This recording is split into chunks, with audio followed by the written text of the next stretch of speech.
자, 오늘은 10월 두 번째 주일입니다. 우리 함께 말씀의 제목을 함께 나눠봅니다. 시작. 내가 전한 복음대로. 오늘 8절 말씀의 시작이 이렇게 되고 있죠. 내가 전한 복음대로. 바울의 영적인 아들로 생각했던 디모데에게 서신을 보내고 있습니다. 그러면서 오늘 말씀을 하고 있습니다. 내가 전한 복음대로 그렇게 살라는 거예요. 너도 그렇게 전하라는 거예요. 우리가 이 시대를 살아가면서 하나님은 동일하게 우리에게 말씀하고 있습니다. 우리에게 복음을 주셨고 이 복음을 전하라는 거죠. 내가 전한 대로 너희도 복음을 전하라. 모든 사람은 죄인으로 태어나지요. 그래서 구원이 필요합니다. 반드시 필요해요. 모든 사람이 다 구원을 받아야 돼요. 그죠? 구원을 받지 않으면 우리는 성경에 말하고 있는 대로 천국과 지옥을 둘 중에 하나는 가야 되고 또 가야만 되는 반드시 그런 운명에 처해 있습니다. 근데 하나님께서는 구원의 길을 우리에게 열어놓으셨다고 했어요. 그분이 바로 예수 그리스도십니다. 십자가와 부활을 통해서 모든 사람이 구원을 얻을 수 있는 기회를 주셨어요. 그 기회를 못 잡는 것은 우리의 책임이에요. 그죠? 하나님 전했어요. 그래서 하나님은 성경에 보면 물론 사람들의 입을 통해서도 복음을 전했지만 모든 자연 환경을 통해서도 살아계신 하나님을 느낄 수 있도록 만드셨다는 거예요. 우리 인간을 이렇게 창조하셨다는 거예요. 저 해를 보면서 달을 보면서 별을 보면서 또 뭐 자연의 모든 만물들을 보면서 과연 이 세상은 누가 만드셨을까? 이 세상을 어떻게 창조가 되었을까? 이런 것들을 사람들은 감지할 수 있는 거예요. 그래서 하나님이라는 존재를 느낄 수 있어요. 깨달을 수 있어요. 그러니까 복음을 못 들었다고 나는 복음 못 들었으니까 하나님 몰라요. 이렇게 핑계할 수 없다라는 거죠. 물론 뭐 지금 이 시대에는 사람들의 입술을 통해서 또 뭐 핸드폰이나 이런 매체들을 통해서 많은 설교들이 증거되어지고 또 예배가 증거되어지고 이렇게 되어지지만 더 들을 수 있는 기회가 열렸겠죠. 그죠? 전국 방방곳에 보세요. 오지에도 보면 다 핸드폰들이 있더라고. 저 아프리카 저 오지에도요. 뭐 그런 곳에도 다 핸드폰 보고 있는 그런 상황이니까 더 많이 열려 있으니까 핑계할 수 없다라는 것을 우리에게 말씀하고 있습니다. 오늘 본문은 사도 바울이 디모데를 향해서 내가 전한 복음대로 너도 전해라. 너도 살아라.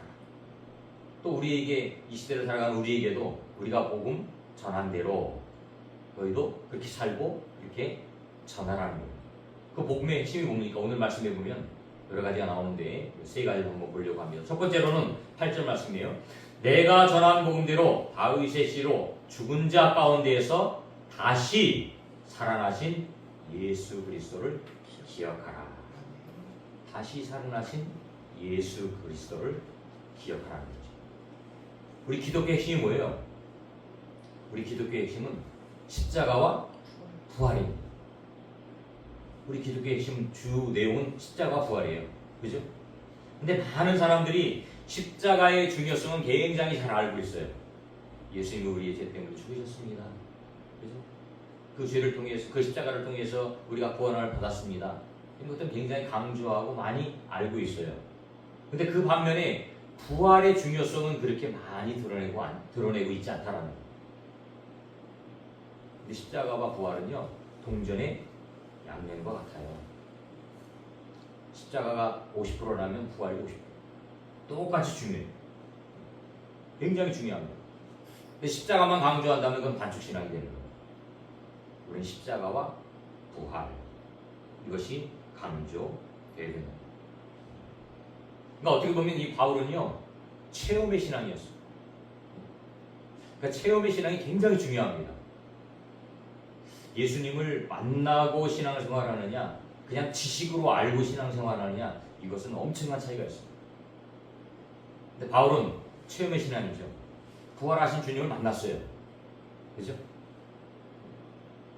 예수 믿는 사람들을 괴롭히고 핍박하고 심지어 죽이기까지 했던 그 바울이었는데 부활하신 예수님을 딱 만나게 되어지니까 바울의 인생은 완전히 변화되어집니다. 이게 체험이죠. 성령의 체험, 신앙의 체험. 그래서 바울은 그 예수님을 부활하신 예수님을 만남을 인해서 그의 삶이 완전히 180도 바뀌는 거예요. 그러니까 내 간증거리가 있어야 전할 수 있는 거예요. 간증. 여러분들 간증은 뭡니까? 여러분 간증이 있나요? 내가 인격적으로 주님을 만난 그 간증. 그 간증을 통해서 우리는 그 주님을 확실하게 전할 수 있고 또 힘있게 전할 수 있다는 거예요. 근데 바울이 그렇게 전도를 하면서 수많은 사람들에게 예수님의 십자가 부활을 전했음에도 불구하고 많은 사람들은 바울의 말을 신뢰하지 않아요. 귀담아 듣지 않습니다. 귀 기울이지 않아요. 그것이 마치 지어낸 이야기처럼 동화처럼 그렇게 받아들이고 있었다는 거예요. 그러면 지금 이 시대는 어떤가요? 지금 이 시대도 똑같죠. 여러분들 주위에 예수 믿지 않는 사람들에게 예수님의 십자가 부활을 전해보세요. 그들이 믿어요? 안 믿어요. 오병이의 기적을 전해보세요. 믿어요? 안 믿어요. 예수님이 물 위를 걸어갔던 그 사실을 전해보세요. 믿어요? 안 믿어요. 그들은 그것을 과학적으로 증거하려고 해요. 과학적으로. 근데 예수님의 이 모든 사건들은요, 과학이 아니에요. 초자연적인 능력이에요. 왜? 그분이 하나님이라는 사실을 그들로 하여금 알게 하려고, 믿게 하려고, 깨닫게 하려고. 하나님이 인간의 몸을 입고 이 땅에 오셔서 우리의 모든 죄를 대속한 그분이 바로 예수 그리스도다. 동정녀를 통해서 태어났다. 그래서 예수님은 원죄가 없다. 그래서 모든 사람의 죄를 대신할 수 있는 자격을 갖추신 분이다. 그 사실을 우리에게 말씀하는 것이죠. 예수님의 십자가 부활은 팩트입니다. 거짓이 아니에요. 꾸며낸 이야기가 아니에요. 예수님 부활하심으로 세상의 모든 사망의 권세를 이기셨다는 거예요. 인간의 가장 큰 공포가 뭐라고 그랬어요? 죽음의 공포라고 그랬어요. 죽음의 공포. 죽을 것 같은 두려움 때문에 결국에는 죄의 종로를 하는 거예요. 사단이요, 사망의 권세를 가지고 인간을 수정하는 거예요. 꽉 붙잡고 있는 거예요. 그러니까 불신자들은 그 사망의 권세를 붙잡은 사단의 세력에 굴복하는 거예요. 복종하는 거예요. 끌려다니는 거예요. 그러니까 그의 삶이 불행할 수밖에 없어요. 그의 삶이 힘들 수밖에 없어요. 하지만 부활의 소망을 가진 저와 여러분들은 아니잖아요. 자유함을 느끼잖아요. 그죠? 사망의 권세가 더 이상 우리를 짓누르지 못하잖아요. 그래서 진리가 너희를 자유케 한다. 이 말씀이 바로 그 말씀.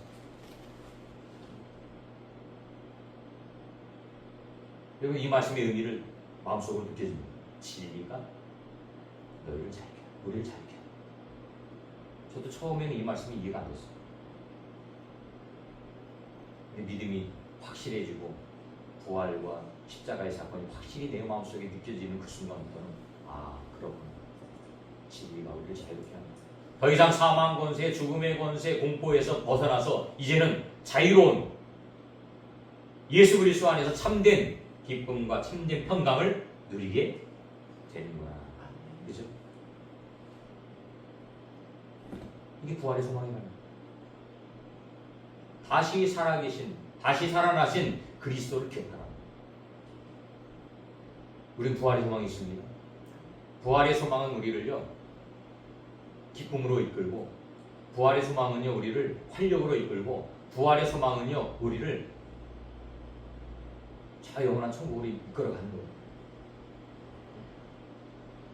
감사한 거예요. 은혜가 넘치는 거예요. 부활의 진정한 소망이 없으면 이 세상은 정말 힘든 세상이에요. 살아갈 소망이 없어요. 기쁨이 없어요. 누림이 없어요. 근데 바울은 이 부활의 소망을 그들에게 전합니다. 부활의 소망. 우린 죽는 게 아니에요. 죽음은 새로운 삶의 시작이에요. 죽어야 새로운 삶을 시작할 수 있어요. 죽는 것은 우리 이 세상에서 삶의 마지막이잖아요. 사랑하는 가족들을 떠나게 되잖아요. 그러니까 슬플 수 있어요. 그죠? 근데 중요한 건 뭐예요? 죽어야 새로운 삶을 시작합니다. 죽지 않으면 새로운 삶을 시작할 수 없어요. 이 세상의 삶은 물론 우리가 예수 그리스도 믿고 기쁨으로 살아가지만 육신의 쇠약함, 질병, 사람과의 관계 속에서 어려움, 이 모든 것들이 항상 기쁠 수는 없죠. 그런데 죽음 이후에는 그런 것들이 없어요. 없어요. 아프지 않아요. 갈등이 없어요. 돈 벌려고 세상에서 아웅다웅 싸울 필요도 없어요. 자녀 뭐 키우고 뭐 하고 준비하고 뭐 이런 것들 신경 쓸 필요 없어요. 그것은 영원히 하나님만 찬양하는 그것이니까 얼마나 감사하고 기쁘겠어요. 이게 부활의 소망이에요. 내가 전한 대로 너희도 부활의 소망을 가져라. 이건 9절에 보니까 복음으로 말미암아 내가 죄인과 같이 매이는 때까지 고난을 받았으나 하나님의 말씀은 매이지 아니하니라. 나는 비록 감옥에서 붙잡혀서 힘들게 어렵게 살아가고 있지만 하나님 말씀은요 붙잡히지 않는 거예요. 하나님 말씀 언제나 증거되고 있다라는 거예요. 바울이 전한 그 시대에도 하나님 말씀 증거되었지만 지금 이 시대에도 하나님 말씀 증거되어지고 있습니다. 두 번째는 10절 말씀입니다. 같이 한번 읽어볼까요? 시작. 그러므로 내가 택함 받은 자들을 위하여 모든 것을 참음은 그들도 그리스도 예수 안에 있는 구원을 영원한 영광과 함께 받게 하려 함이라. 그리스도 예수 안에 있는 구원을 받게 하려. 그리스도 예수 안에 있는 구원. 그러니까 구원은요 그리스도 예수 안에만 있어요. 그리스도 예수 안에만 있다. 다른 말로 말하면 그리스도 예수 외에는 없다는 거예요. 이 사도 바울은 복음을 전하면서 수없이 많은 고난과 어려움을 당했어요. 근데 이 모든 어려움과 고난을 견딜 수 있었던 원동력은 뭐예요? 다른 사람들이 나를 통해서 구원받기 원하는 마음 때문에. 내가 이렇게 힘들게 애쓰고 고난당하고 어려움을 겪는 이 모든 과정 속에서 다른 사람이 나를 통해서 복음을 들을 수 있기 때문에 전합니다. 왜? 모든 사람이 다 구원이 필요하니까. 그죠? 모든 사람이 다 구원을 필요해요. 그러나 불신자들은 이 사실을 알지 못해요. 이게 문제지. 성경 분명히 말하잖아요. 다른 이로서는 구원함을 받을 수 없나니 천하 사람 중에 구원받을 만한 다른 이름을 우리에게 주신 일이 없다 라고 분명히 선포하고 있습니다. 없어요. 없어요. 구원의 방법은 오직 하나예요. 예수 그리스도.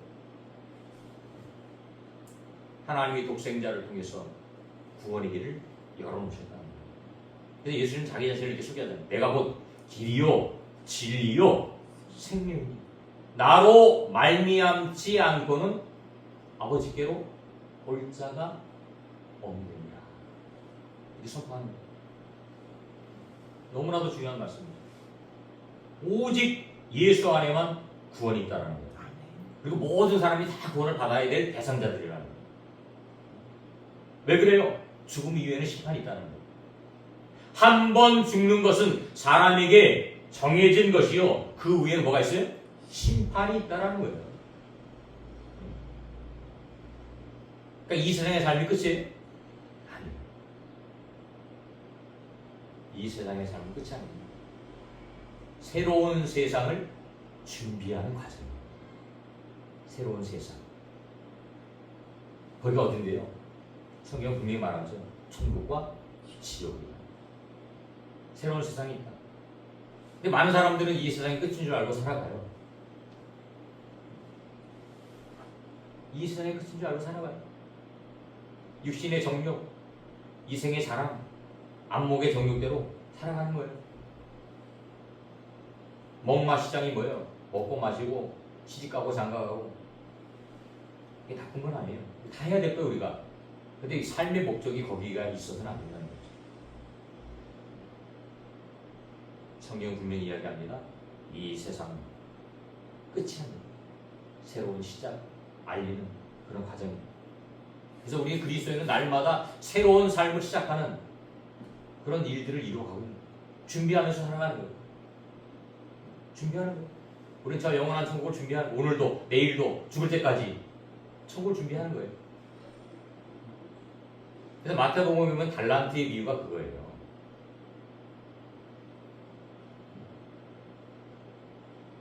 마태복음에 열천의 비유가 바로 그거예요. 달란트를 잘 활용하고 자기 주어진 재능을 잘 활용하고 또 열처녀처럼 다섯처녀처럼 예수님이 오실 때를 잘 준비하는 지혜로운 삶, 기름을 잘 준비하는 지혜로운 삶. 준비하지 않으면 어떻게 돼요? 그 기회를 얻지 못하는 거예요. 늦어버리는 거예요. 그리고 책망 받는 거예요. 영원히 이를 갈면서 고통을 받아요.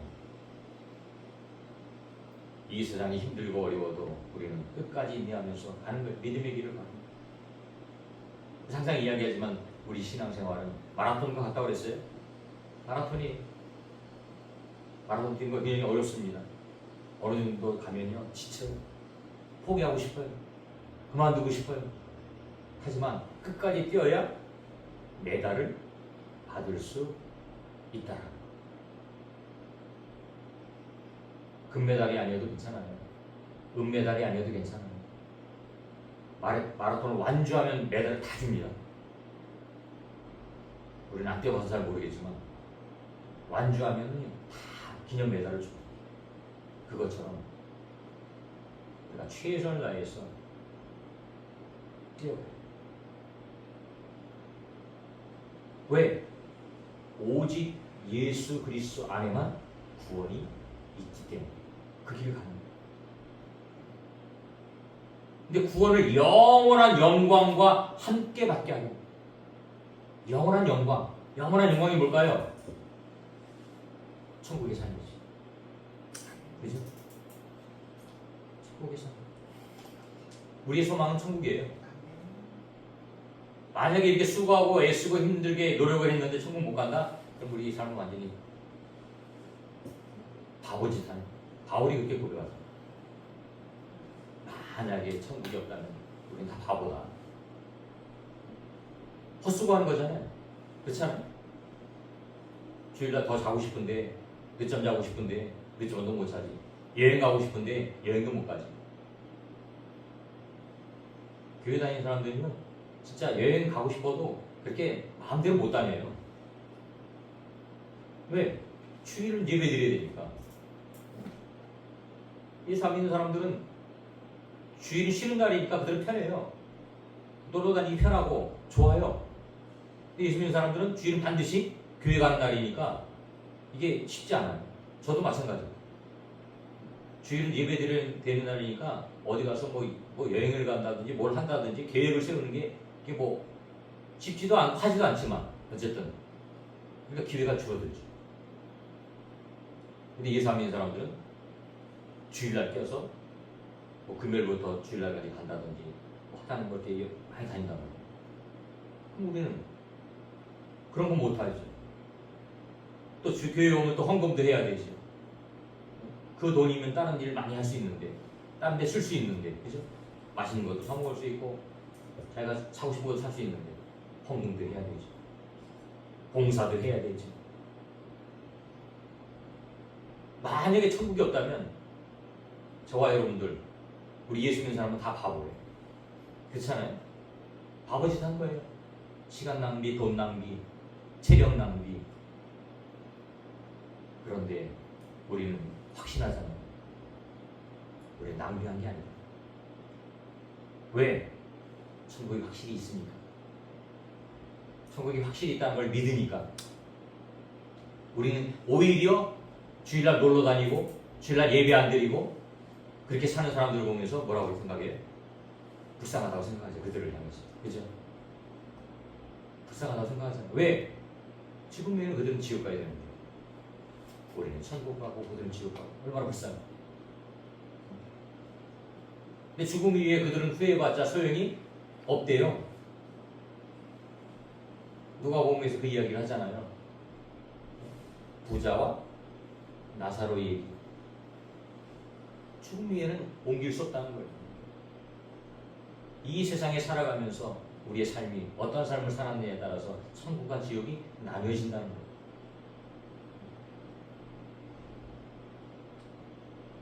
오직 예수 그리스도 안에만 구원이 있다는 거예요. 이게 구원. 마지막으로 세 번째는 뭐냐? 15절 말씀입니다. 같이 한번 읽어볼까요? 시작. 너는 진리의 말씀을 옳게 분별하며 부끄러울 것이 없는 일꾼으로 인정된 자로 자신을 하나님 앞에 드리기를 힘쓰라. 너는 자신을 하나님의 일꾼으로 드리라. 다른 말로 표현하면 사명입니다. 사명 감당하라는 거예요. 하나님의 일꾼. 근데 하나님의 일꾼으로 살아가기 위해서는 오늘 말씀 보니까요, 진리의 말씀을 옳게 분별해야 돼요. 진리의 말씀을 옳게 분별해야 돼요. 옳게 분별하지 못하면 이거는 잘못된 분이에요. 올해 다니엘 기도회가 이제 다음 달에 있어지는데 그 중에 한 분 강사가 누구냐면 신천지에 있다가 나온 사람이더라고요. 강사 양력을 이렇게 보니까 신천지에 있다가 나온 사람.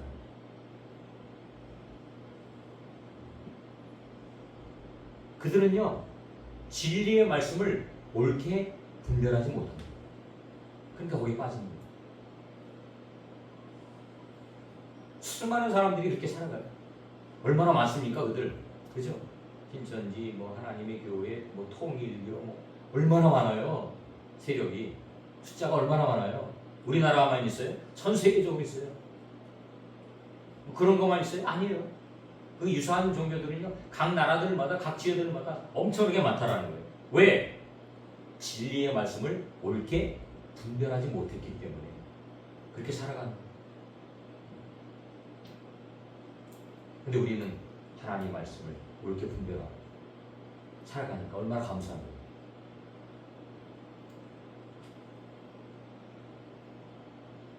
바울은 전도를 통해서 수많은 사람들을 전도하고 교회를 세웠습니다. 수많은 영혼들을 구원받기를 원했습니다. 근데 바울 시대에도 많은 사람들이 이단에 빠지고 잘못된 종교에 빠졌어요. 그래서 바울은 그들을 향해서 끊임없이 이야기하죠. 잘못된 거다. 잘못된 거다. 오직 예수 그리스도만 구원이다.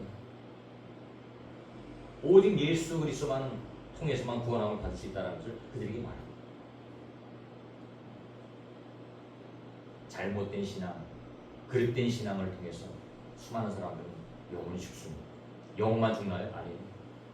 가정이 파괴되고 삶이 피폐되고. 근데 저와 여러분들은 진리의 복음, 참된 복음을 깨닫고 우리는 예수 그리스도 안에서 참된 자유를 누리는 거예요. 기쁨을 누리고 있는 거예요. 그리고 우리에게 사명을 주십니다. 일꾼의 사명. 바울이 하나님 만나고 예수님 만나고 바울은 자기가 사명자임을 깨닫게 돼요. 내가 이방인에게 복음을 전하는 사명자이구나. 그러니까 사명을 깨닫는 게 참 중요한 것 같아요. 그게 은혜인 것 같아요. 그래서 바울은 그 모든 것들을 내려놓고 복음 전도자의 길을 걸어가요. 오늘도 말씀하고 있잖아요. 복음을 전하는, 말씀을 전하는 일꾼으로 인정된 자로 자신을 하나님 앞에 드리기를 힘쓰라. 힘쓰라. 하나님 앞에 드리기를 힘쓰라는 거예요. 저와 여러분들의 삶을 드리라는 거예요. 일꾼의 삶을 살라는 거예요. 하나님이 원하는 우리의 삶을 살라는 거예요. 하나님이 우리에게 원하는 게 뭘까요? 우리가 이 세상에서 잘 먹고 잘 사는 거예요? 아니에요. 잘 먹고 잘 사는 게 아니에요. 하나님이 일을 하라는 거예요. 하나님이 일이 뭔데요? 영혼 구원이죠. 그렇지 않아요? 하나님의 일은 영혼 구원이에요. 믿지 않는 자들에게 예수 그리스도를 증거해서 그들로 하여금 예수를 믿게 하는 거예요. 죄 용서함을 받게 하는 거예요. 천국의 삶을 살게 하는 거예요. 그래서 저와 여러분들이 착하고 충성된 종이 되라. 신실하고 변함없이 주님의 사명을 잘 감당할 수 있는 일꾼이 되라. 5달란트, 2달란트 맡긴 사람처럼 우리의 맡긴 사명을 잘 감당한다. 1달란트 맡겨진 게으름 피우는 종이 아니고 맡긴 사명을 잘 감당할 수 있는 그 삶을 살아라. 부끄러울 것이 없는 일꾼. 부끄러울 것이 없는 일꾼. 주님 앞에 서서 이렇게 부끄럽다 이게 아니고 자신 있게 당당하게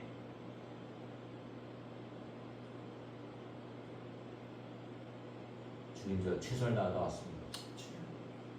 열매를 많이 맺고 안 맺고는 우리 소관이 아니라고 했잖아요. 그죠? 맺게 하시는 건 하나님이에요. 성령님이에요. 근데 우리는 묵묵히 그 일을 감당할 뿐이죠. 근데 만약에 감당을 하지 못하면 그 사람은 부끄러움을 당하는 거죠.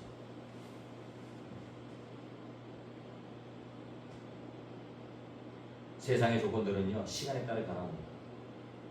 하지만 하나님의 약속은 언제나 변하지 않아요. 우리 주님이 다시 오실 날을 준비하면서 또 살아가는 거예요. 우리 목사님들하고 뭐 결혼차 갔다 오면서 그런 얘기. 지금 이 시대가 정말 날세다. 주님이 오실 날이 이제 얼마 남지 않은 것 같다. 성경에 많은 일들이 이루어지고 있잖아요. 전쟁이 일어나고, 지진이 일어나고, 가뭄이 일어나고, 여러 가지 많은 일들, 그죠? 미혹의 영들이 일어나고, 이런 걸 보면, 아, 이제 주님이 오실 날이 얼마 남지 않았다. 그런 것들을 직감한다라고 이렇게 이야기를 나눴습니다. 그렇습니다. 주님이 언제 오실지는 모르지만 어쨌든 우리는 주님이 오실 날을 준비하는 거예요. 최선을 다해 준비하는 거예요. 복음을 전하면서 하나님이 맡겨진 일들을 감당하면서 최선을 다하는 거예요. 그게 바울이 전한 복음이라는 거예요. 오늘 말씀을 통해서 여러분도 도전받고 그 복음을 증거하고 전할 수 있는 여러분들의 삶이 되시기를 주님의 이름으로 축원합니다.